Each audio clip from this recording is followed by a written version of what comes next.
Could be nice. It will be really nice, but we've got to get through that heat first, and that's where I want to take you now to show you that we have got those advisories yet again from the plains to the Midwest, the Northeast, throughout the South, and places where it is typically hot.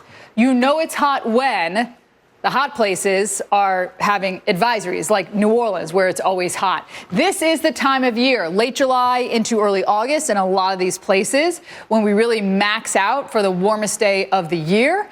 And we are seeing that starting off the day, already 86 in Tampa, 81 in New Orleans and Dallas, 82 into St. Louis. We are feeling that heat to even start the day. And of course, you already have that humidity as you walk out the door. You shower, you go outside, the hair frizzes, you start to schwitz already just 2 seconds in. But maybe bring an umbrella with you, not due to the rain, but it really does help you keep you cool if you have an umbrella, just so that sun isn't beating right on you. Boston, we could tie a record. We could break a record in Philly. Essentially, we are close to record-setting temperatures. If we're going to be this hot, we might as well break a record. Might as well have something to show for it. And then with all the humidity in place, Little Rock, Jackson, Tampa, all feeling like 110. Jacksonville, Florida, 111. Charleston up to D.C. and Des Moines, you're feeling over 100. 107 in St. Louis. D.C. stays in that danger zone. And notice, in that direct sunlight, you are going to feel even 10 degrees hotter. Because that number that I'm showing you, that any of us show you on these maps, that number is a forecast in the shade. That's where the temperature is taken.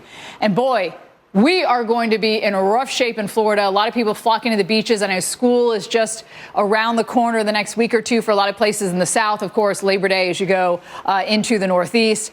But if you're not at the beach and you're in Central Florida at any of the theme parks, it is going to be brutal. Or maybe taking college tours. It's going to be a tough one out there. Tampa, maybe a couple thunderstorms, but overall, it is going to continue to stay just insane for us here as we go throughout the day and into the evening hours. So into tomorrow morning, those temperatures still stay on the warm side. So that means we're going to tie or break record warm lows, meaning that the temperature does not drop and cool off. Look at Tampa, 83, Shreveport, Louisiana. We could tie a record that's been standing since 1932 to just tell you how rare this is. And then our highs again. Anywhere from the Northeast, the Mid-Atlantic, and parts of the South, they could be record-setting one more day here. Tomorrow, we do still have those heat indices, but I'll tell you, as we head into the weekend, literally, we are going to be in the 70s and 80s for our highs in the South. But let's keep you safe as you head out the door here in places like Atlanta, where we remain under a heat advisory after topping out at 99 degrees yesterday, the hottest it has been all month. Senior national correspondent Justin Michaels is joining us live this morning. And I want to talk more about the umbrella factor, because I feel like so many people, Justin, just do not associate, even myself included, when I'm going somewhere hot, and unless I'm going to like a baseball game where, you know, my friends' kids are playing and I'm meeting them up there, I always remember to grab it. But it's something we really should keep on us almost year round at this point. Yeah, what do they say? It's unlucky to put an umbrella up when it's not raining. I say throw caution to the wind, because you're exactly right, Steph. That is certainly a way. Make your own great view of the clouds. If you were flying in a plane, you wouldn't even see those mammatus. You'd be above the mammatus and you wouldn't see it. But you do get beautiful views of the different types of clouds here. And we have no problems at the airports today. Obviously, Detroit had an issue yesterday with record 2.68 inches of rain. As we go into the afternoon, we could have some delays. Travel should overall be okay weather-wise as we go throughout the day. Now, if you are maybe traveling on the roads, then you could run into some issues. How about getting to the airport? We have a few turbulence reports here, actually some pretty decent turbulence being reported out of a plane there around the Chicagoland area, the Northeast, very light turbulence as well down into Florida. But where we have this jet energy, that's where you are going to get some better chances of seeing turbulent weather. And we've got that as we go throughout the day. You're going to feel potentially some of those bumps. You might have to stay seated, keep buckled in at all times when you're on a plane. Now down to the surface here.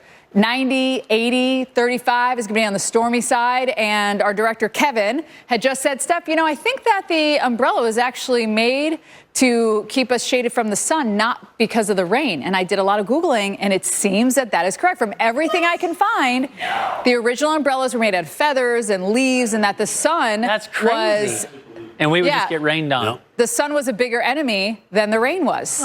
And of course, it was for, upper class people to start to shield themselves. But notice why we do have that turbulence in and around Chicago. You got the clouds, you got the thunderstorms, not really thunderstorms, but a little bit of rain here. It makes it a little bit on the bumpy side. Tomorrow, guys, bumpy here along 55, 64, 70, and 90.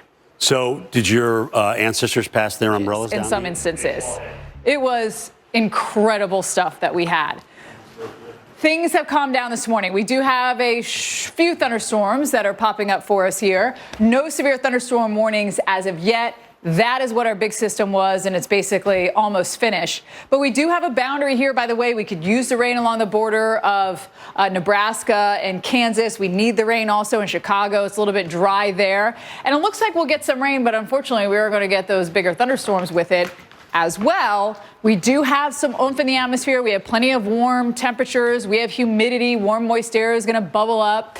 We also have some jet level winds. We don't have super strong low level winds, so the tornadic threat isn't huge, but there are plenty of little pieces of energy in the atmosphere that will also cause instability and give us the threat for that heavy rain and also hail and damaging winds yet again today as this cluster of storms moves over Iowa and makes its way through the Midwest. So flooding, I think, again, like we saw yesterday in Detroit, we had a record 2.68 inches of rain, had to shut the airport down. People couldn't get in. I mean, the runway was flooded, all sorts of problems there. We could see issues like that again, very localized flooding for us. And this front actually stretches into the Northeast and will push through the I-20 corridor. I'm talking highs in the 70s and 80s in the South Saturday and Sunday. We do hang on to, unfortunately, the clouds and the rain, so that's something to consider as well. Tomorrow, New England, all the way back towards Kansas City, but that's good because it has been so hot for us here into New England that we could use the rain. First, it's going to get through the Midwest, the Great Lakes, as we go through the afternoon. You'll see a few of those spotty thunderstorms fire up for us here along this boundary. And then this whole batch of energy is going to be making its way into the Northeast. So Thursday will be a wet one, especially later in the day. Friday morning, holding on to some of those showers, improving as we get into the weekend as everything sinks south. But we are going to see a good 1 to 2, 2 to 3 inches of rain. But what this is going to do is it's going to wash away all of that heat and be replaced with highs in the low 70s. We're going to go from 10 to 15 above to 10 to 15 below here, Jim. It's going to be impressive. All right, we're right where our morning lows are right now. Yeah, we get exactly. To use We'll be those our as highs. That's pretty cool. All right, so let's talk about the heat. It kind of was. Kind of. Nothing's free at the airport. Bring your own snacks, bring a bottle to fill up your water. Everything is that much more expensive, right? Because you don't have a choice. You're kind of stuck there.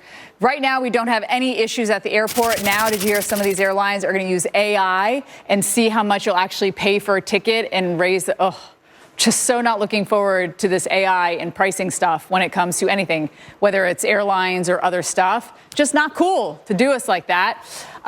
Denver, Atlanta, some delays. I'm not really super worried about delays today. There are some storms later in the day that could cause some of those issues and is already causing some turbulence in the air around the Great Lakes. We have a little piece of energy, as you see, where the clouds are. And, of course, this is where we have also that jet energy.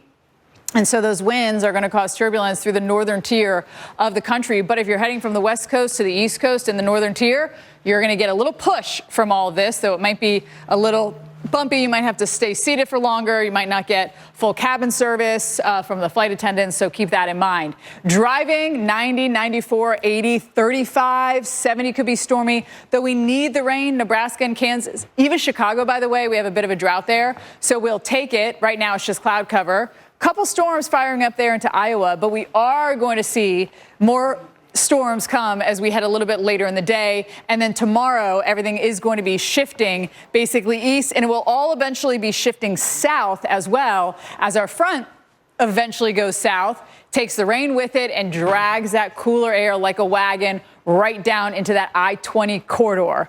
Tomorrow, I-95, 80, 70, we are going to see thunderstorms and some gusty winds as well. You're still going to need that air cranking, guys, here on the cool setting, the lowest setting, blasting as strong as it can. Postel said he opened up his windows this week.